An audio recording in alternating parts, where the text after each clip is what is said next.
नमामि शम्भुं पुरुषं पुराण नमामि सर्वज्ञमपारभावं नमामि रुद्रं प्रभुमक्षयन्तं नमामि शर्वं शिरसा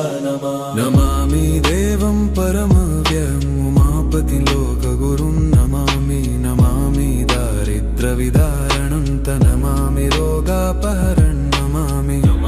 कल्याणमचिन्त्यरूपं नमामि विश्वोत्थबीजरूपं नमामि विश्वस्थितिकारणं नमामि संहारकरं नमामि गौरीप्रियमव्ययं तं नमामि नित्यं क्षरमक्षरं तं नमामि चिद्रूपममेयभावं त्रिलोचनं तं शिरसा नमामि कारुण्यकरं भवस्य भयङ्करं वापि सदा नमामि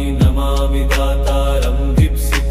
नमामि सोमेशमुमेशमादमामि वेदत्रयलोचनं तं नमामि मूर्तित्रयवर्जितं तं नमामि पुण्यं सदसद्व्यातितं नमामि तं पापहरं नमामि विश्वसहितेररद्द नमामि रूपाणि बहूनि धत्ते यो विश्वगोप्ता सदसत्प्रणेत नमामि तं विश्वपतिं नमामि यज्ञेश्वरं सम्प्रति हव्यकव्यं तथागतिं लोकसदाशिवो यः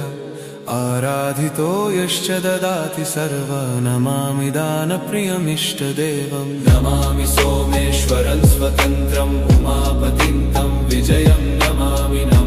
विघ्नेश्वरनन्दिनाथं पुत्रप्रियं तं शिरसा नमामि देवं भवदुःखशोकविनाशनं चन्द्रधरं नमामि गङ्गाधरमीशमीड्यमुमाधदं देववरं पुरन्दरादिसुरासुरैरचितपादपद्मं नमामि देवी मुखवादनान इक्षार्थमक्षित्रितयं यैष पञ्चामृतैर्गन्धसुधूपदीपैर्विचित्रपुष्पैर्विधैश्च मन्त्रैः अन्नप्रकारैः सकलोपचारैः सम्पूजितं सोममहं नमामि शम्भुं पुरुषं पुराण नमामि शरणं त्वमपारवाम नमामि रुद्रं प्रभुमक्षयन्त नमामि शर्वं शिरसा नमामि देवं परमव्ययम् उमापतिं लोकगुरुं नमामि दारिद्र्यविदारणं नमामि रोगापहरं नमामि कल्याणमचिन्त्यरूपं नमामि विश्वोत्थबीजरूपं नमामि विश्वस्थितिकारणं नमामि संहारकरं नमामि गौरीप्रियमव्ययं नमामि नित्यं क्षरमक्षरं नमामि चिद्रूपममेयभावं त्रिलोचनं तं शिरसा नमामि यज्ञेश्वरं सम्प्रति हव्यकव्यं तथागतिं लोकसदाशिवो यः आराधितो यश्च ददाति सर्वा नमामि दानप्रियमिष्टदेवं नमामि सोमेश्वरं स्वतन्त्रम् उमापतिं तं विजयं नमामि विघ्नेश्वरनन्दिनाथं पुत्रप्रियं तं शिरसा नमामि देवं वरदुःखशोकविनाशनं चन्द्रधरं नमामि गङ्गाधरमीशमीड्यमुमाददं देववरं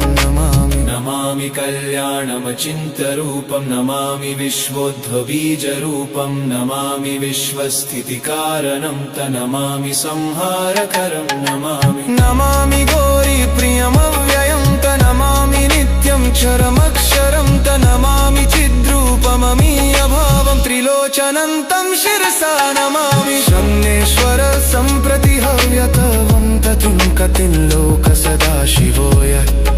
आराधितो यश्च ददाति सर्वा नमामि दानप्रियमिष्टदेवं नमामि सोमेश्वरं स्वतन्त्रं ममापतिं तं विजयं नमामि विघ्नेश्वरं पुत्रप्रियं तं शिरसा नमामि देवं भवदुःखशोकविनाशनं चन्द्रधरं नमामि गङ्गाधरमीशमीड्यमुमादहं देवरवं